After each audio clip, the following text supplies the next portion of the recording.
As soon as I saw that there is a month dedicated to the Hispanic heritage, I decided to jump in and talk to my friends who are Hispanic. And I asked them a couple of questions about how is it to be Hispanic and what is their meaning to certain things, like how do they feel like they incorporate being Hispanic into their business, if they think that being Hispanic impacts the way that they do business. And you will see the answers that they had to some of the really, really cool questions that we asked. So I hope that you enjoy this special series that we prepared in honor of the Hispanic Heritage Month. I am Jessica Campos with marketingforgreatness.com, the recovered attorney that turned herself into a forensic digital marketer. And now I help entrepreneurs and marketing teams building brands and monetizing. Yes!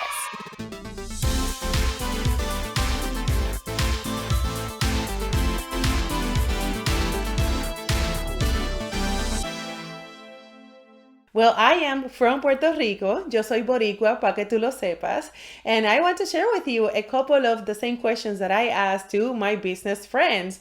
One of the questions was about the language. You know, in my case in particular, I moved to the US at the age of 30. Before that, the only way that I learned English was essentially what you learn in school, but we never communicate in English. I learned English by listening to music and reading. Remember the cassettes? I mean, maybe you don't, but we had cassettes, and those cassettes would come inside with the lyrics. So I'll put headsets and I will listen to the music. And one thing that my friends always laugh is that I just sing some of those old songs in just words that you're not even going to understand, but we would swear that we were singing in English. So that's one joke that I think is super, super funny. Okay, words that we cannot pronunciate. Sheets versus cheats, feet versus fits. The month of February, it's so hard for me to pronounce. I don't know why. Sheet, beach, beach. It took me a long time to get over the fact that, I believe that when I speak in Espanol, I have a different personality than when I speak in English. And I think it's because we are processing the words all the time, at least in my case, because I needed to speak the second language at such an older age versus I know that some people who are still tied with the Hispanic heritage and they have the traditions, but they are fully bilingual because they grew up in a place where they went to school in English. But in my case, that's not really the case. So I still struggle. There are words that I cannot say. When I say focus, you guys will understand something else. Sheet, beach, beach. The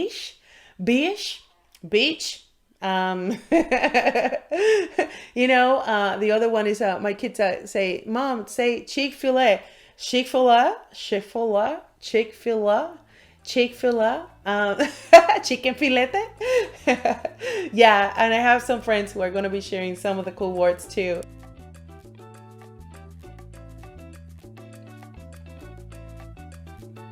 Hola, my name is Mariel Rodriguez, and I am from the beautiful island of Puerto Rico, or as we call it, Puerto Rico. When I lived in Puerto Rico, I did not speak English, or at least I thought I didn't. When people would ask me if I spoke English, that was a no, I don't. And if I would hear anybody speaking in English, I could understand bits and pieces depending on the person speaking it. But sometimes it was very hard to understand, sometimes easier than others. When I moved to Florida in 2007, I realized that there was accents added to that. So a lot of people, I could not understand a word they were saying, while other people were easier to understand. So the way I personally overcame that was by going on YouTube. I looked up songs in English and I would turn the subtitles on in English as well, so I could listen to how the word is said or pronounced and also read it, so I knew how it was written as well. And that actually helped me a lot. I have to say that that's one of the things that helped me the most in trying to expand my vocabulary, and not be afraid of speaking it, because that's how I learned how to pronounce a lot of words actually. Another thing that helped me a lot was surrounding myself with people that did not speak Spanish at all. So that way I forced myself to speak in English, and they knew that I was trying to learn and improve. So I would ask them if I said anything wrong to not feel bad in correcting me. So actually I wanted that feedback. I wanted those, hey, you don't say it this way, or hey, that verb, it's not in the right tense, or things like that. That helped me a lot as well. My parents were both born in Chihuahua, Mexico, and my dad moved to El Paso, Texas during his middle school years. So he learned English early on, and my mom didn't know much English. I have an older sister who's older by 2 years. So when she started kindergarten, she didn't know any English, but by the time that I started, because she had learned English along the way and with my dad's help, then I was already bilingual.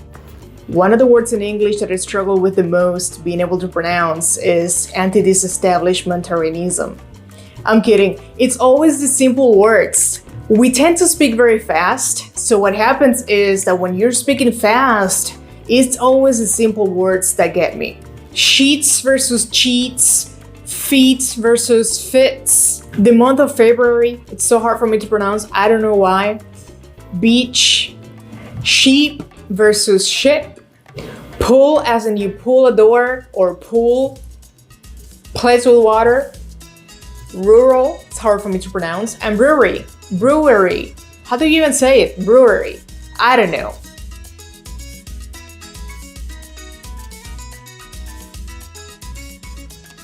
I don't recall singing in English when I was little, other than, of course, the happy birthday song. And we did sing that quite a bit because it seemed like, coming from a large extended Mexican family and everyone living on my dad's side of the family in El Paso, we got together a lot for birthday. So of course, that's the one that's ingrained in my head. And then learning how to read, it was, from my recollection, my mom always read to me in Spanish, as well as bedtime stories. Everything was in Spanish. So when I started kindergarten, it was an English class, and I learned how to, read in English and do everything that way. But I did have I believe they were 45-minute Spanish classes back then, as in elementary school, starting there. So I immediately learned how to spell and read and write in Spanish, and I eventually became the Spanish spelling bee winner, the district winner 2 years in a row, which was a big deal. And my mom helped me with that, with the words for that as well. And I also ended up graduating from UT Austin, Hook 'em Horns, and with a major in Spanish. So I feel like I'm fully biliterate. I actually grew up not wanting to speak English at all. I remember one project, two in particular, from school, and the projects were that you had to pick a song in English, obviously for the English class, and you had to speak about the song. Why do you like the song? How does that song speak to you? And I was so absolutely overwhelmed. First, because how was I going to pick a song in English if I didn't even understand what it said, what it meant? Like, how would I even find a song I liked, right?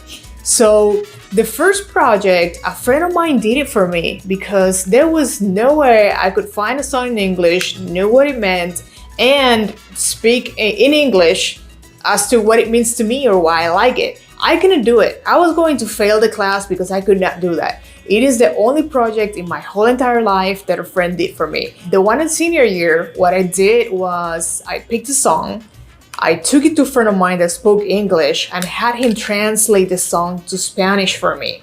And I took the song in Spanish, wrote my project in Spanish, and then I took it back to my friend so he could translate my project to English. And that's how I completed that one. But always afraid of speaking it. So what do you think? I hope you enjoy this video, and if you have a friend who is sharing the Hispanic Heritage passion this month, please make sure that you share this video with them, because they're gonna have a lot of fun too. Okay, bye for now.